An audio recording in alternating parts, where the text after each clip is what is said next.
our hackathon is actually the biggest innovating event that Dell has to offer. Ideas, by definition, are always fragile. No tolerance for failure, no innovation. The best ideas have to win. This is the Synthesize Pod from Bright Idea. It's your weekly hit of insights and actionable strategies for innovation-minded professionals that just want to get shit done. Welcome to Season 1, Just Say Hackathon. Hey everyone, we're back here on the Synthesize Pod, and we've got a very special guest today. Karina, you want to say hello? Hi, everyone. Karina is a innovation program manager, hackathon program at Dell, a company I think a lot of people are familiar with. I had my first computer was at Dell, and that was even before the "dude, you're getting a Dell" ads. So dating myself a little bit. But Karina, just thought we would have a little casual conversation here, learn a little bit more about your background and how you got into your role there. And then, maybe we can talk more about, the hackathon program specifically. I know you guys have a very large global program. And, we're doing this whole first season on just hackathon. So, maybe we can just start with some of your background. No, absolutely.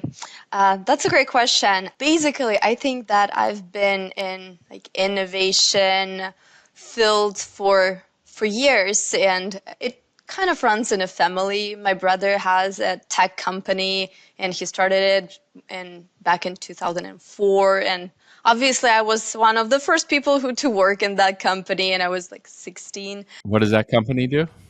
Well, a full cycle digital production company. So websites, apps, at that point they didn't do apps because they did not exist, but phone apps. But yes, they were pioneers on the market. And yeah, so I kind of started in there and spending my summers in there.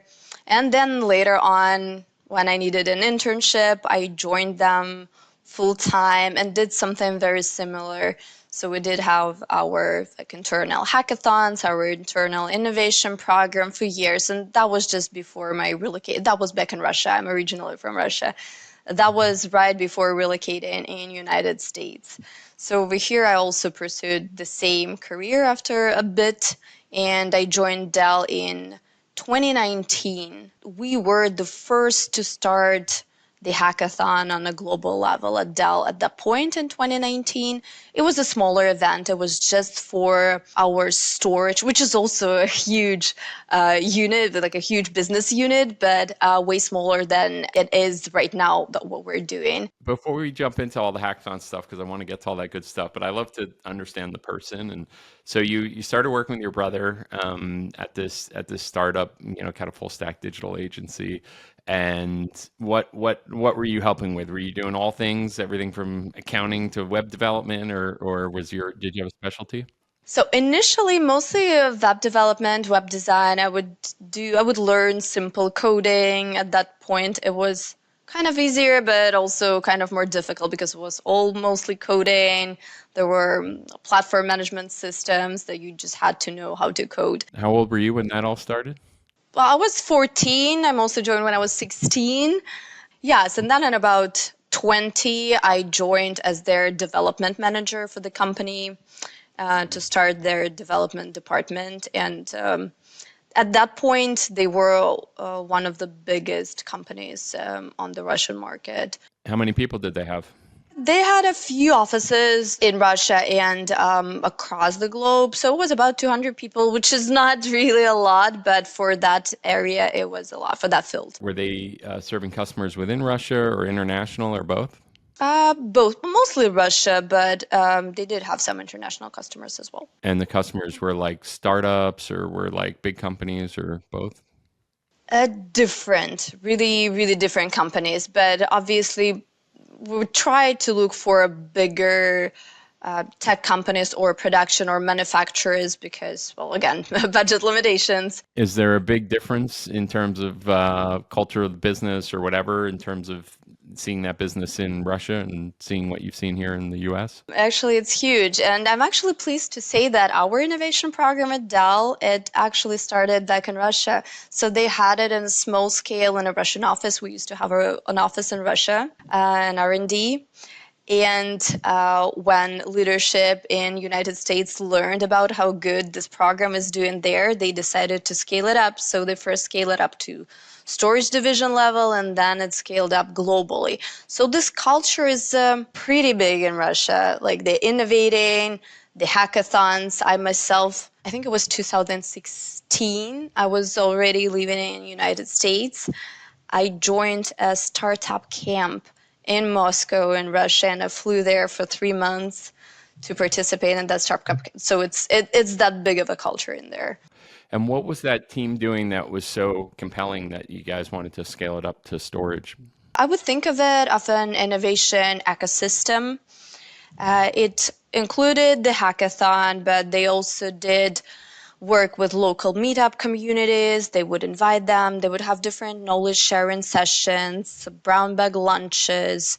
They would do recorded sessions. They would do patent education sessions. So we kind of packed it, rebranded, scaled it up, and made a whole new innovation program that would fit all of them together like a puzzle. We would have our own innovation digest where we would share all of those activities. We would have on-site events across the globe. So our team is completely international. We have a couple of folks in United States. Then we had people in India. We have people in China. We have some representatives in Ireland and Israel and Russia at that point. So all of our activities, we scaled them across the globe. So some of them were hybrid, like some online knowledge sharing sessions or recorded interviews with our top engineering leads. And some of the activities were local only to, bring people together, like those meetups and hackathon, obviously. Yeah. When you're in all those countries, that was when you're still just the R&D team, or that was when you'd scaled it up to storage, or that was when you're... No, that's when we scale it up to storage. Okay. You had people in all those countries in that storage group, and just talk to us about what those people do on a day-to-day basis. I mean, are they building out data centers? Are they onboarding customer workloads into those data centers? What does that storage group do? Well, we do have a huge selection actually of storage products, and it obviously has both sides to it, and it's hardware and then it's software. But the hackathon is not only limited to engineers for Dell. It's very important. At some point, we even try to use less of coding word versus innovating, because the goal is innovation. So it's open to everyone. It's not only engineers that participate, but it's product management, program management. We have folks from marketing. We even have folks from other divisions. It's not even limited to infrastructure. So we are the sponsors. We're running it, and we market and advertise it for our business unit, but we do see teams joining from other business units, which is very exciting. But yeah, we are crafting storage solutions. They're for smaller businesses, for bigger businesses. I think we're one of the leaders on the market. So whatever you can think of storage, we do. Help us understand the timing. So what year was it that you kind of took it from this R&D group in Russia and then took it up to the storage group? So it started in, I think, 2018 when they decided to scale it and make this program international. Mm-hmm. And this is where our team was formed in early 2019.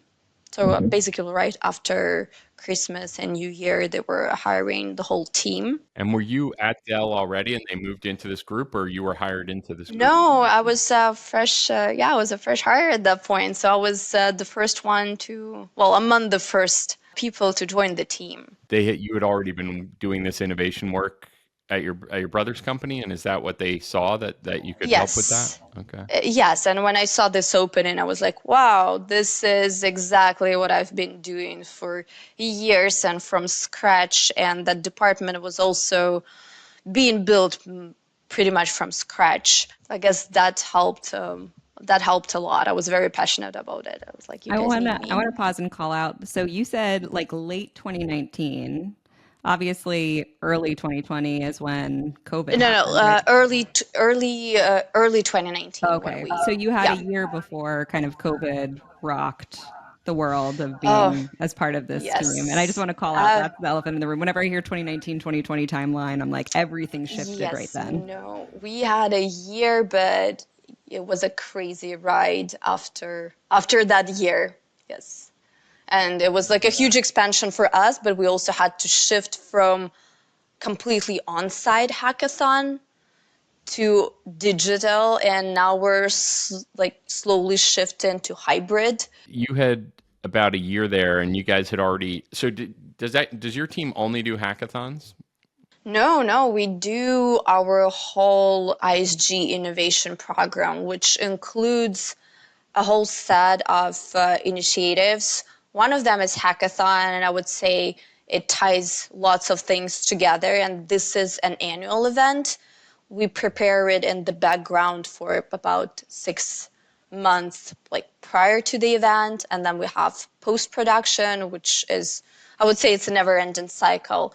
But we do have, yes, we do have other programs. We have a very exciting Women in Technology program where we work on a set of interviews with our engineering women leaders. And we do have an interview series with different product groups, and they talk about innovation that they've been working on. We do have technical leadership community program where we foster engineering leaders and grow them.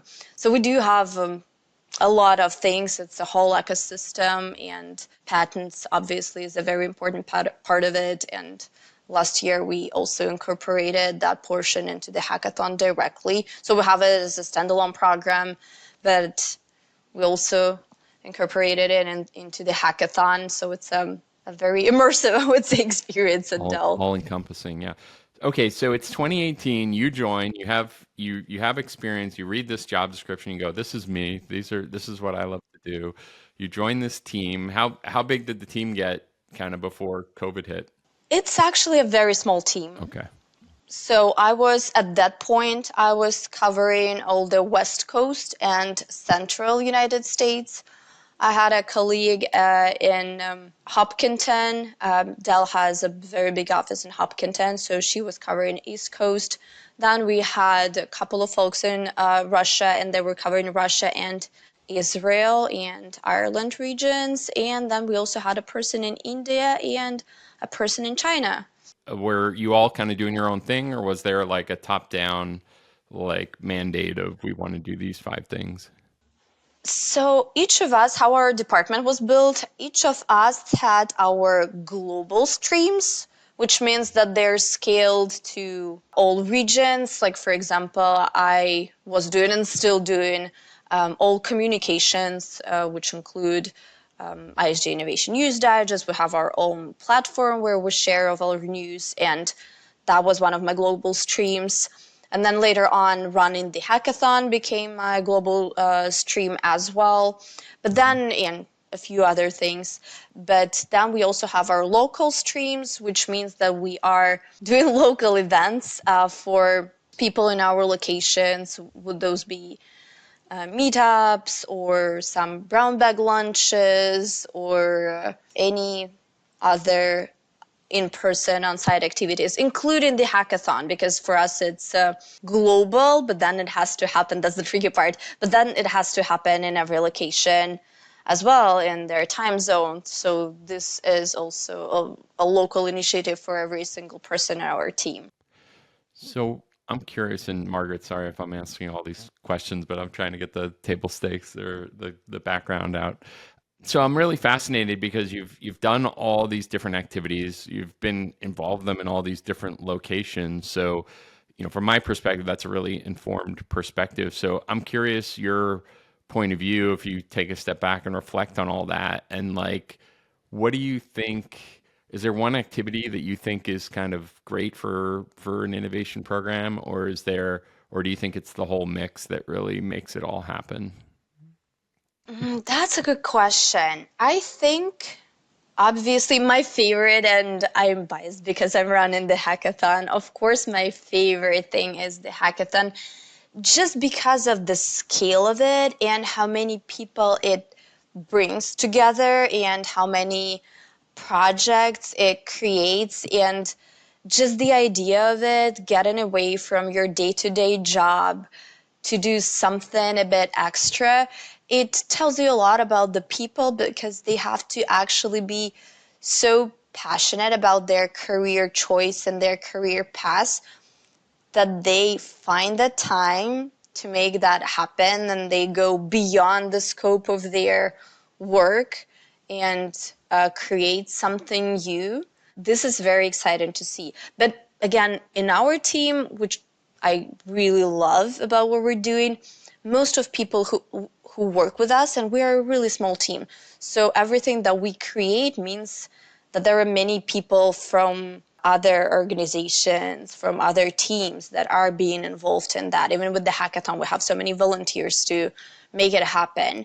So just seeing people so excited, so thrilled with their work on a day-to-day basis is great. It cannot be happening without this whole ecosystem around it. Okay, I've got one more personal question, and then we'll get into the hackathon stuff. But what do you think, as you look at yourself, pulled you into innovation programs? Like, why did you end up being the person that is doing the hackathons? Like, what was there something you saw early on in life that you just kind of you're a creative person, out of the box thinker, or you just like, innovation and that type of thing? How did you what's in you that makes all this happen? I think it's a bit of everything.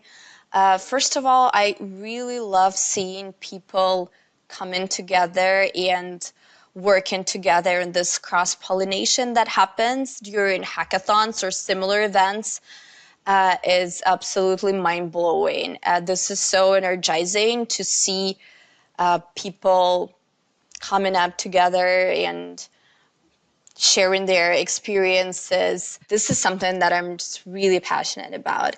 And I also love the whole aspect of building something that big. I'm that person who loves being able to start something, see it through, and see the results. And the hackathon is one of those things, which is on one hand a never-ending process, but on the other hand, well, it has its cycles, and seeing the projects going through that cycles is a very exciting thing. And every year I get to build this small ecosystem, lead these projects from end to beginning, and just see how they evolve, and the hackathon itself, how it evolves, how I do come up with different branding each year, and it evolves. And I do pretty much everything from managing Bright Idea and the pipeline in Bright Idea to creating our design every year, our merchandise. So it's like a full cycle project for me. Can you talk a little bit about that? I always love hearing, we've on a couple other episodes, we've heard of like the themes or the branding of each hackathon. Can you share a little bit about what those have been in the past? Oh, well, first year, when it was storage, it was funny. I don't remember the themes exactly back then. They were very scattered. Every year they are aligned to some, I would say, innovation vectors or areas where we pursue some goals at that point. We started in 2019, so I don't remember which exactly were the themes back then. But yeah, the design was kind of funny. We had lots of different small tech-related stickers and stuff that we did, and I still have them, which is funny. They're so popular. Our design evolved since then. It became more serious, only corporate main colors because we grew much bigger. But I still have left out from that merchandise from back then, and how people just like, I need that for my kids. I love it. They're still grabbing those. Now it's more strict, only aligned to Dell brand, our like famous blue color. You were kind of sneaking under the radar with some off-branding brand before. Well, I got it approved. You have to have everything approved, but it was tricky. I had to make like very, very many changes to those designs too. But yeah, it's a hackathon. It should have some fun. Okay, so finally we can get to talking about the hackathons we've been talking about a little bit. But to pick up the story, there was the R&D group. Well, you're with your brother. Then there's the R&D group, and then there's a storage group, and then somehow this thing, went even beyond the storage group. So talk to us about that transition, how that all happened. Sure. So yes, I think it was the end of 2019. It was the first year of our program up and running. Again, we came up with this whole ecosystem of innovating activities, including the hackathon. At that point, we had 2 hackathons per year, which was really difficult to pull off, but we did it. And it was just such a huge success, both among participants and among the leadership. I don't remember the actual number of projects that participated, but it was more than we expected. And there were obviously people from other business units who wanted to join. So we quickly got onto the radar of leadership, and our work was noticed, and they suggested scaling it to infrastructure solutions group level, which is way bigger than storage. But pretty much doubled the size of the engagement. Yes, and the number of projects, it's not even doubled. Last year we had, and I even like printed it out, we had 624 projects last year. Wow. Yeah. Wow. And then what's a typical project? I know you're not just coding, that you can do kind of marketing projects as well, but like, is it like some orchestration layer to the storage system, some deep tech, or is it, what's a typical project or an example project that you guys see flow through these hackathons? I cannot actually go into that details because yes. Proprietary information. Understood. Yes, intellectual property, but they might be very different from actually innovating something that the team has been, let's say, working on already, and they just feel that they need this little tool to make their work easier. It might be something from that. It might be something related to other business unit. It might be some innovation in hardware. There is actually no limit to what it can actually be. And we're seeing all sorts of projects coming through to even sustainability. Last year we had a theme in sustainability. So But what does the actual deliverable look like? And is that consistent? Is it a video? Is it a demo? Is it a presentation? So our hackathon it consists of 2 stages. One is local judging, which is either in person or a hybrid. And on that day, projects pitch their idea live. They have 5 minutes to pitch it. And their pitch might include a live or pre-recorded demo, especially if we're talking about hardware projects. Obviously, they do a bit of a pre-recorded demo. So it's only 5 minutes that they have to pitch their idea. And then the judges have 5 minutes to ask their questions and give them their feedback. So this is stage 1, and then judges will have a deliberation session where they select winners. We obviously use Bright Ideas scorecards for that, and I just love how versatile they are and that we can input all of the criteria that we have. And for us, it's kind of tricky because some of criteria have more weight while others have less weight. And I just love that Bright Idea gives us an opportunity to incorporate that difference. Then judges have deliberation session and they select finalists. And from there, we do collect their recorded pitches and it goes to our global judging panels. And those judging panels select the final winners, one winner per theme. So how many people get, you said the in the first stage, the live, they do the live or pre-recorded demo, and they get 5 minutes. How many does everyone get to that stage with the judges, like everyone who submits a project, or is there any sort of pre-filtering before you get what you hand to the judges? Well, that's a good question. So some projects, they just not ready by the time they need to be, so they automatically disqualify. I would say it's about maybe 10% of all submitted projects, they don't get to that final stage. Most of the time it's just because they didn't have enough time or they're just not ready to pitch yet.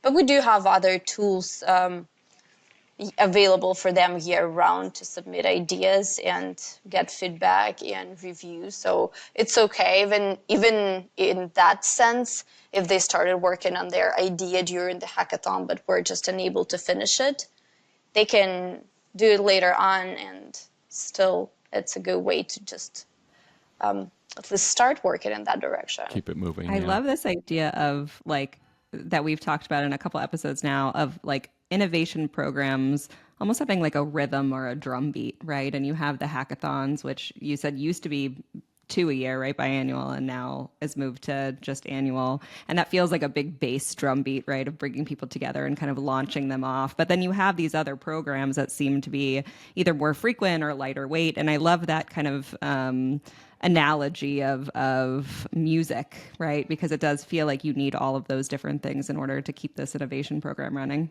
Yeah, I think the hackathon is a great way to bring a lot of intense focus in a very short period of time, and then some of the other activities are kind of help you stretch it out over the course of the year.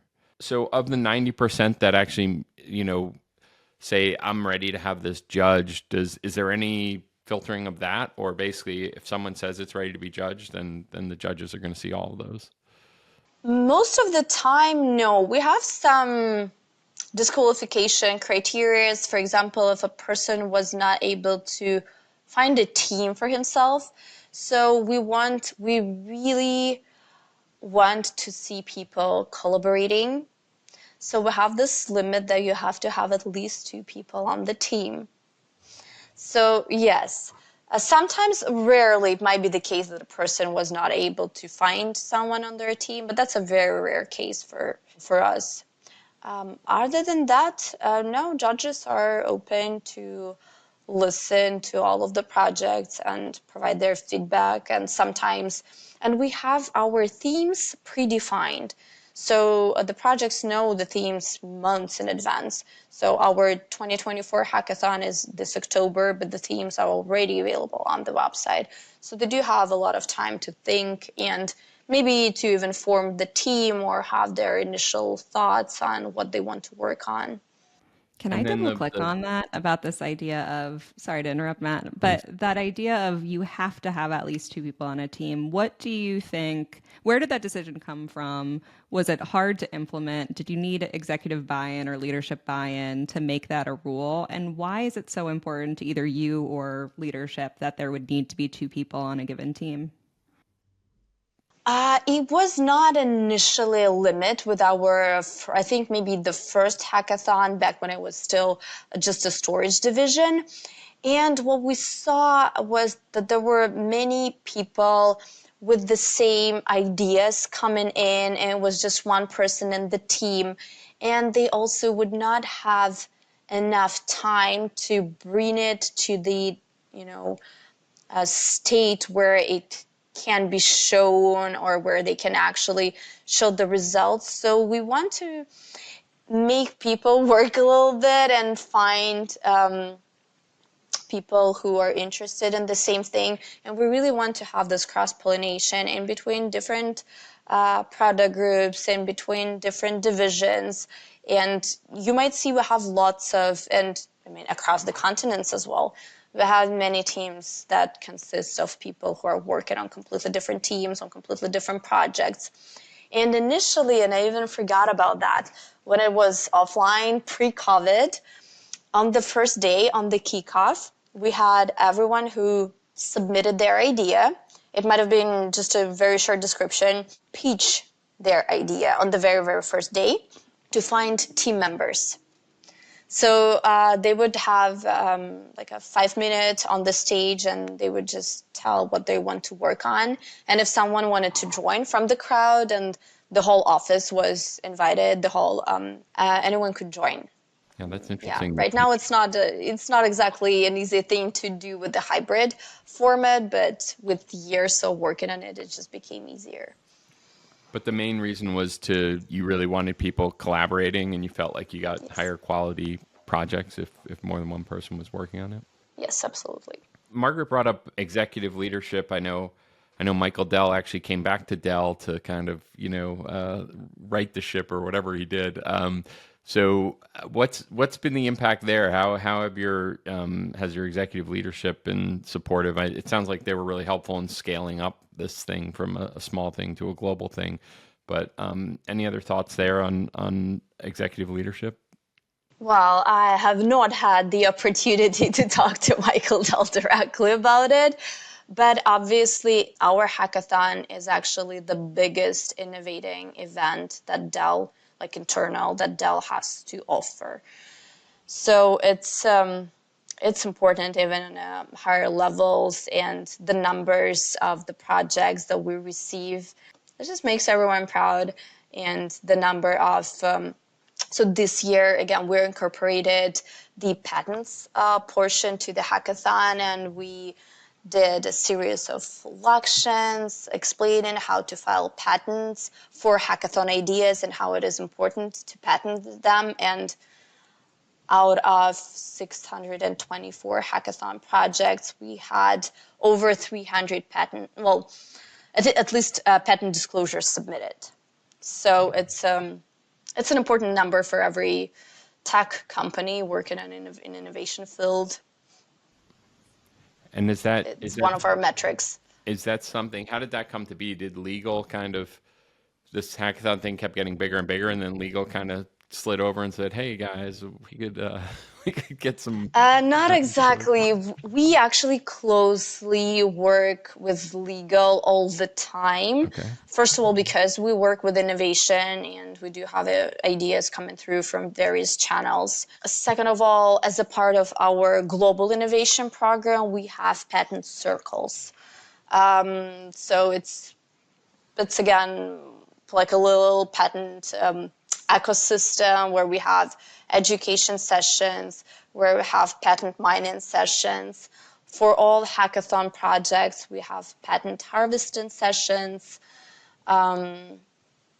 So it was just a logical, I would say, evolvement of the hackathon. So we just started tracking those down, and we started explaining the importance of patenting the ideas, especially when you present them to a larger crowd. If there is something that you can patent, you should try doing it before you disclose it.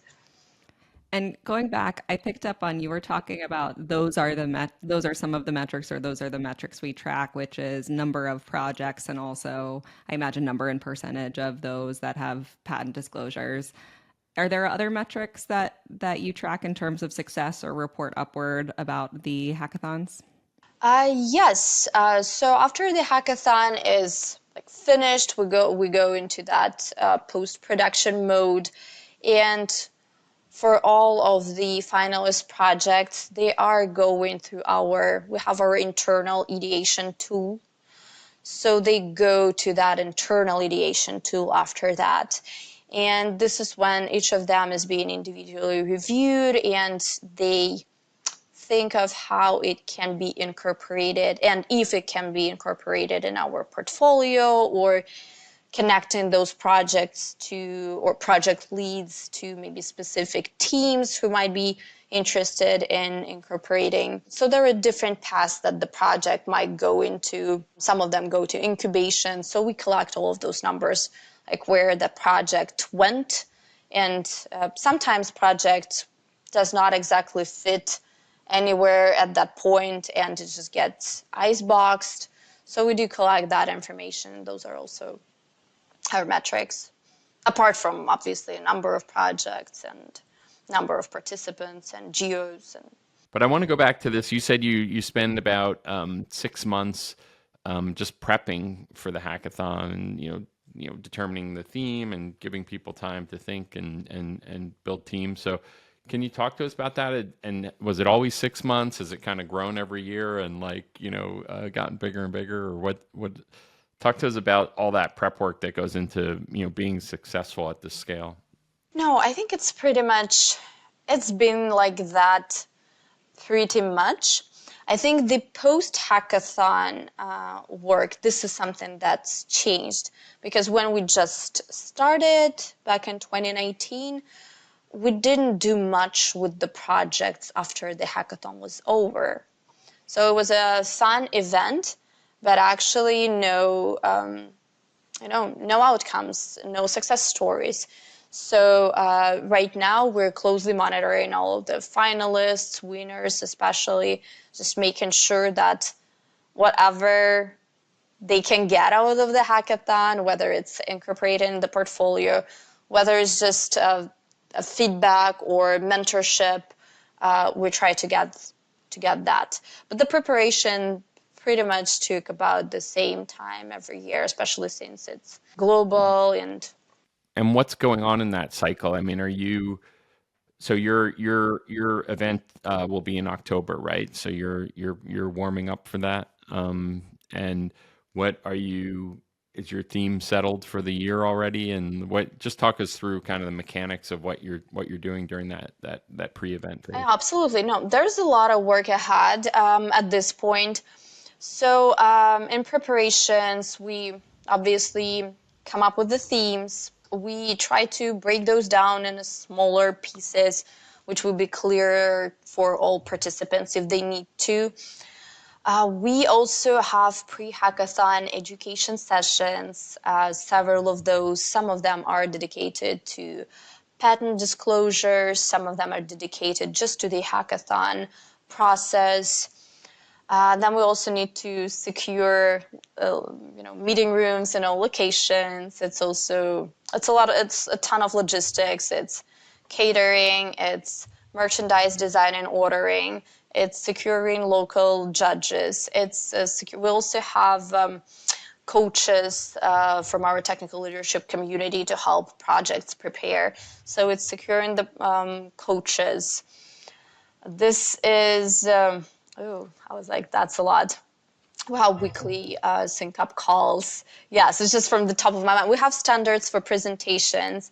So we need to update those standards. We need to set up Bright Idea. If we need to make changes to the pipeline, we do this. If we need to make changes to the registration form, we also do this. So it's, again, rebranding of Bright Idea for hackathon theme, update and all information in there. It's all internal marketing materials, starting from posters to presentations to any supporting materials, emails that will be coming through, design of those emails, banners for those. So it's a lot of work. Do you guys set targets like, hey, we want to get, we did this many projects or this many teams last year. We want to, uplift that by 10% or 30% or something like that? Usually it's the opposite, to be honest. Usually that's it. We can only take in 300 projects. Yeah, I think 2 years ago we're like, no more than 300 projects. Now, we have to cut, we need to close. Sometimes we close judging panels before the end of the registration, just because it's too many people who want to participate and we just don't have the capacity. We have about 20 local judging panels globally, which can intake about up to 25 projects in each. And most of the time they are completely full and we have wait lists and we're still trying to accommodate all of those people. This is people love it. You were asking why I love it. I'm saying that's why I love it. It's because people love it. So with these 25 people, are they?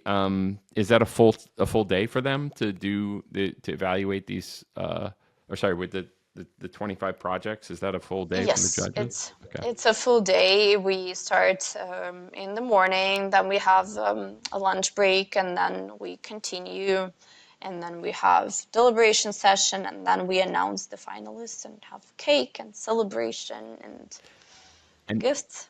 Is it a hack? So okay, let's talk live event. So for live event, is your event like 2 days, like a day of hacking and a day of judging, or is it a week or 2 days of hacking and a day of judging? Okay, so 3 days.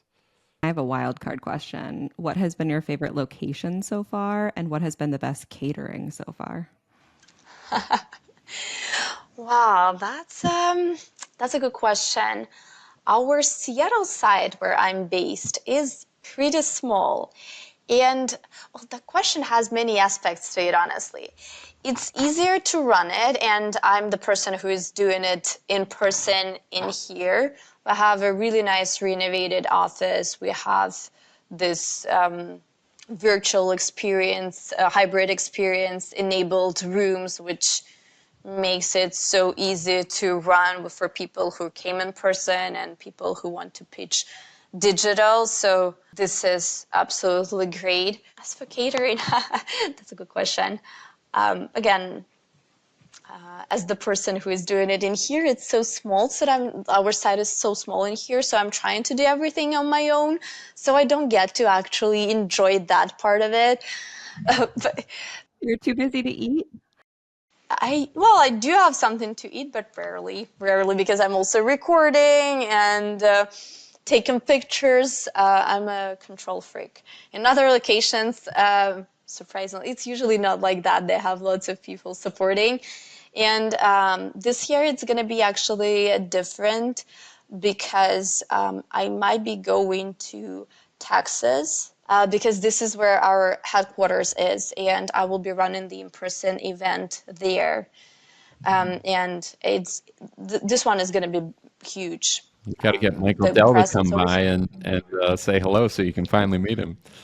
Yeah, who knows? Maybe that's going to happen. But we already have like 2 really big meeting rooms secured in there, and it's going to be fun. And so you're saying it's going to be bigger than the previous ones. What are you expecting right now in terms of participation for this upcoming one? It might be the same number of projects, but as we're going back to office, we do expect to see many more people in person, which I cannot even predict. It's really, and this is my pain point at this point, because, sorry for repeating myself, but we need to predict catering, we need to predict merchandise, and for every geo across the globe. And it's since this is the largest event that we have in this in-person / hybrid format, it's nothing to compare it with. So this year we're just gonna see and prepare. Yeah, we're doing our annual hackathon, and I was kind of surprised. Like, more people came out of the woodwork. I think like people are over that kind of COVID moment, and some of them are still working from home. So so they see it as a fun thing to come out and travel for and stuff like that. So you may actually get surprised on the upside with how many people want to come in person. That's one of the reasons why we're trying to make it not only around the goals of the company, but also making it a fun, inclusive experience where we do like food and we do giveaways, and just to make it a more interesting experience for them, especially when they finally can come in person and see each other after years of being remote. So you mentioned a bunch of different locations. I'm curious, how many total locations have like a judging panel?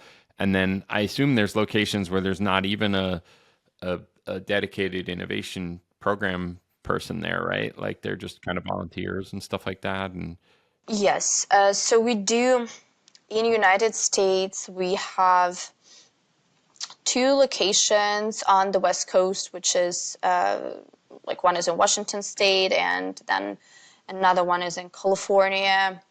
And then we obviously have a location in Texas, and then we have two locations on East Coast. And we have Ireland, Poland, Israel, China, and we have three locations in China, and we have three locations in India. wow. And then so Yeah. you're like you have to run your local event and try and orchestrate kind of Yes. the global thing. Yes. And then That's exactly. you're No basically wonder you don't need the catering. When it comes to local part, I am responsible for California, Washington, and Texas. so So I have to, yeah. and then are you so in terms of coordinating all those people in all those different locations, are you I guess you're setting up like a standard agenda for the day and kind of, you know, a basic framework for how the judging is going to be and, you know, can you talk through that? Yes, that's why we find volunteers, and some of the volunteers are with us for years now from other teams, and especially in other countries. Yeah, we do have volunteers who have been with us for since the very beginning, I would say. We have weekly and bi-weekly sync up calls with them, and we're basically going through this whole process every year from the very beginning. As I do my part of it, let's say I just came up with the merchandise design. I create a presentation, I share it with everyone. So everyone, it's a very transparent process of preparation. They all know each and single step. They are all involved with every pre-hackathon session, the preparation. They attend all of them. That's like by the time of the hackathon, they know every aspect of it. Okay, very cool. You talked a little bit about the post event, and I know that, you know, and that wasn't something that you were, you know, there was a lot of activity early on, but then it sort of grew over time. So what actually is happening there? Are they are you, you know, you said you might incubate some projects might get iceboxed. Do projects get sent to other teams like a PMO or like or just like a development team or something like that, or an R&D team?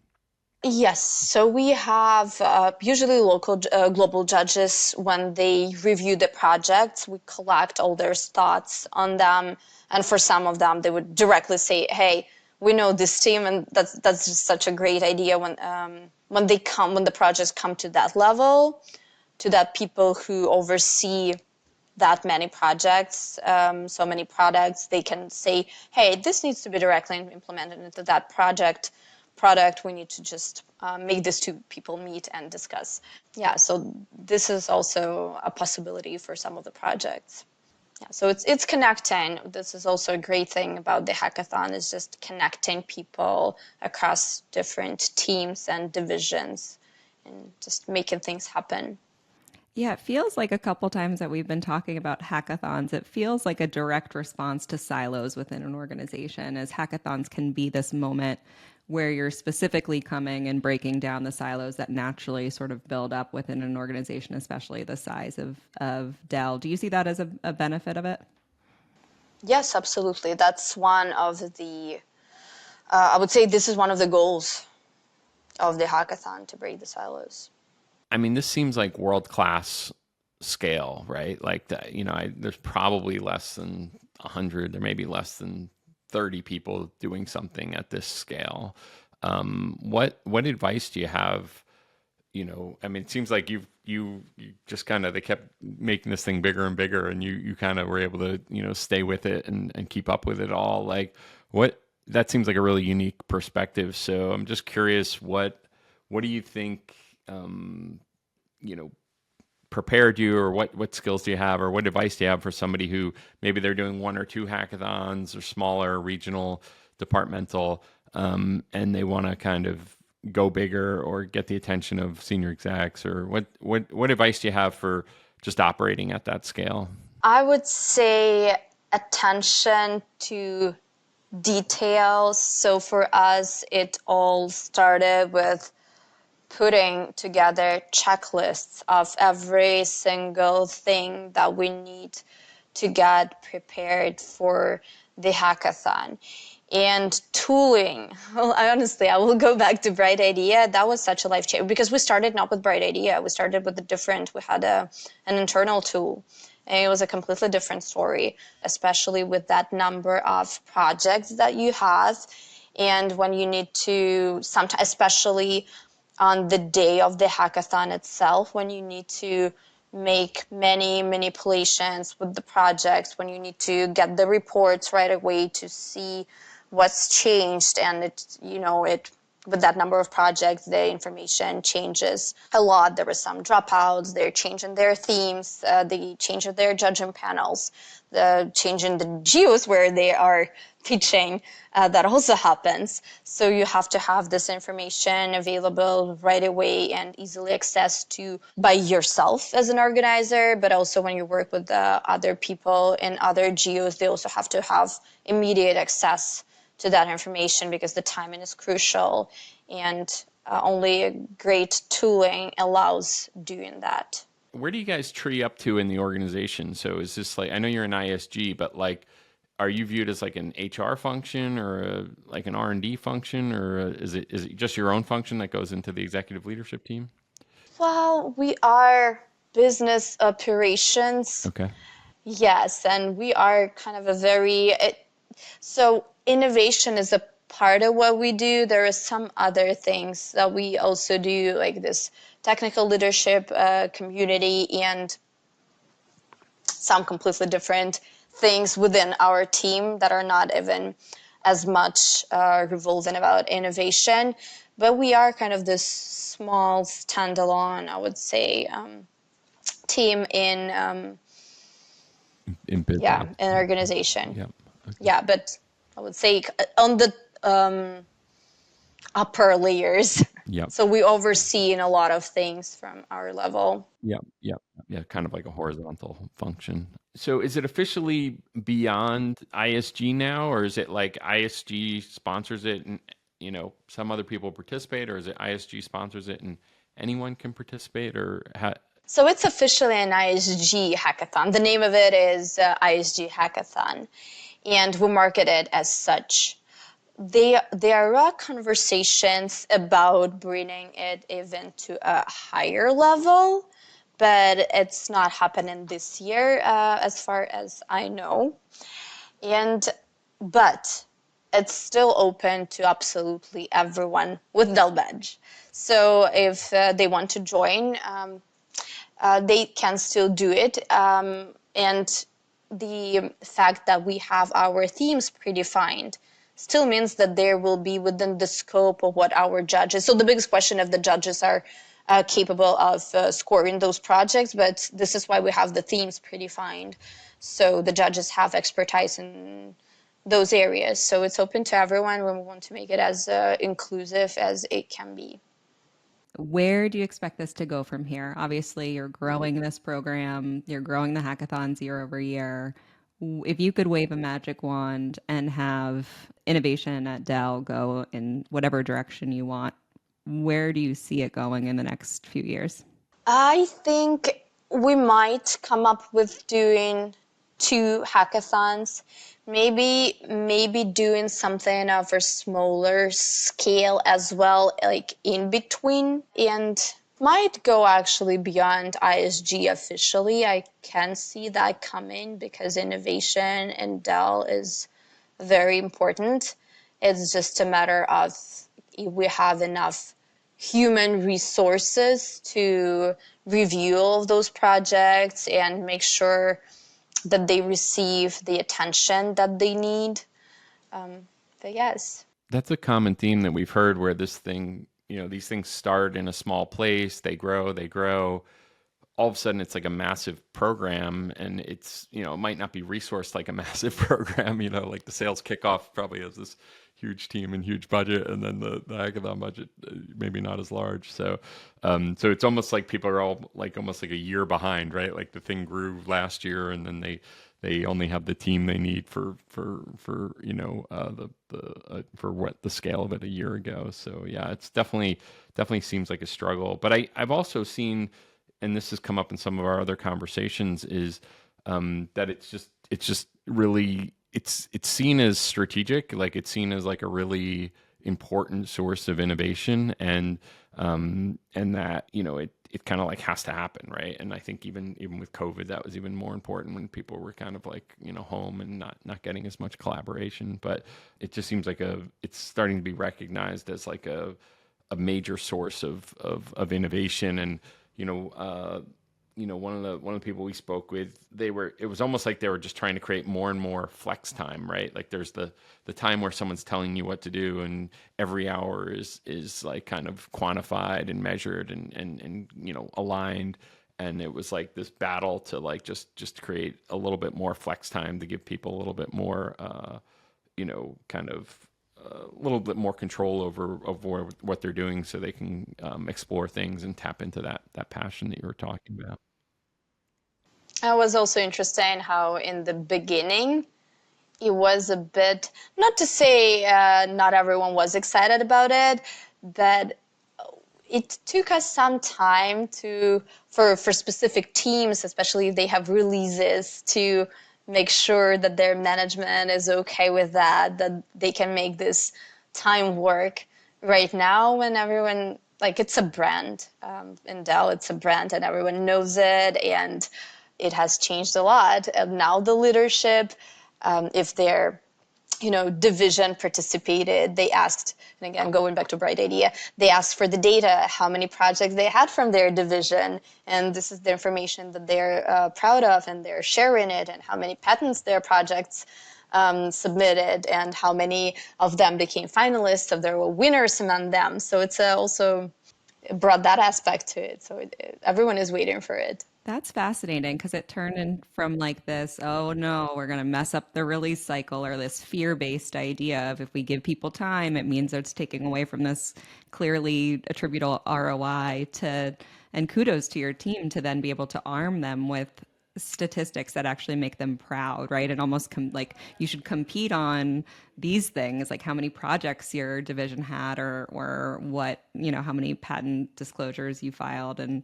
so that's smart internally, I feel like, psychologically, to kind of switch it from that mindset. Yeah, and again, we have lots of support from senior leadership, and they love seeing those numbers. And this is what encourages like all leaders to promote the hackathon.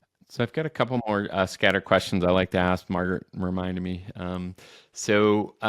What's one question we haven't asked that we should have asked, that we weren't being the best moderators that we should have been, and you have this brilliant thought in your mind that we just weren't able to pull out? I think we went over the majority of things, but I feel like you did not ask. Well, again, I think I talked about it a bit, because I just had to, how we, switched from our internal tooling to actually a Bright Idea, because it was a difficult decision to make, because you guys are an internal company, and this is intellectual property. And I had to make sure that you are aligned to all our standards and policies, and that was a whole process. And actually, I did a big research among all the companies who are providing the hackathon platforms, because our internal tool just could not handle that many projects and the whole production cycle. And I had many calls with different people from different companies before I made the decision to select Bright Idea. So I just wanted to say that this is a great product, very secure, very rich in functionality. It covers, and it evolves every year. I don't think that I use all of the functionality. Honestly, guilty of that. But I can see some things that I were not there that I needed that are now there. So yeah, just thank you. And right now, everyone knows in the company, like Bright Idea is almost a synonym to the hackathon. Wow. So it's well, thank you for that great doing. This is really about the Synthesize community is really about by customers for customers. So it's really not. We try to keep Bright Idea in the background as much as we can, but just talking to you and being able to talk to one of our actual customers face to face, really, you say what gets you excited. That's what gets me excited is that you feel like it's actually helping, because we just spend our days like trying to fix bugs and stuff like that. So when somebody's it helps a lot, and you cannot imagine how many. So we do have many other, like that was huge, right? We have many teams, and I do have people from other teams and reaching out and asking to tell them about Bright Idea and how we do it. You have no idea how many sales pitches I did for you guys within Dell, and how many demos. Like the most recent was yesterday. Wow. Somebody yes. get our commission structure. I know. So it's actually a big deal, and so many people are reaching out and asking again because. Do you guys do This is what helps it to run it smoothly. Like you cannot underestimate that aspect of it. Do you guys do everything in like one initiative or one basically event? Like, or do you do like separate, like does Ireland have a separate community or something like that? So we're doing one challenge for all geos. And the only hiccup with that is that the judging panels fill up at a different speed. And then I need to close some of them. And this is the tricky part. Well, I'll ask one more question. If you don't have an answer, that's fine, but I like to put people on the hot seat. If you were CEO for the day, and what would you do to make more innovation happen at Dell? That's the toughest one for today. Other than promote you to run it for the whole company, which I think might be a good idea too. Honestly, I wouldn't say that it might be a CEO perspective, but we have so many other geos that are not on our radar yet. So I just wish we had a bit more people in more locations to just have them more involved with our initiative. They're still global and they are involved at a certain scale, but I can see this coming. I can see more participation from those locations, but I guess more awareness of the program that we have would be great. But other than that, I feel like Dell is actually really working hard on making this innovative culture blooming. I don't know, and it's hard to add something on it, especially with the number of other teams also reaching out and who are hosting their own hackathons. And I see more and more of those things coming, and it's a really good sign. Wow, I'm sure if they have a few more people like you, the future looks bright for sure. Okay, well, thank you so much, Karina. Thank you for taking your time. Thank you for sharing your insights and your wisdom. I'm sure the Synthesize community will love hearing this, learning about doing hackathons at this scale. Anyone who has a comment or a question, please put it below in the comments, and we'll try and respond.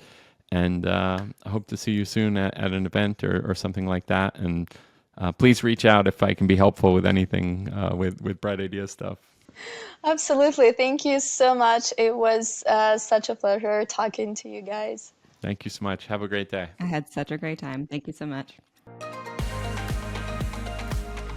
Thank you for listening to the Synthesize Pod. For more resources on how to bring innovation to the forefront of your organization, sign up for our newsletter at brightidea.com. That's BRIGHTIDEA.com. And don't forget to subscribe so you never miss an episode.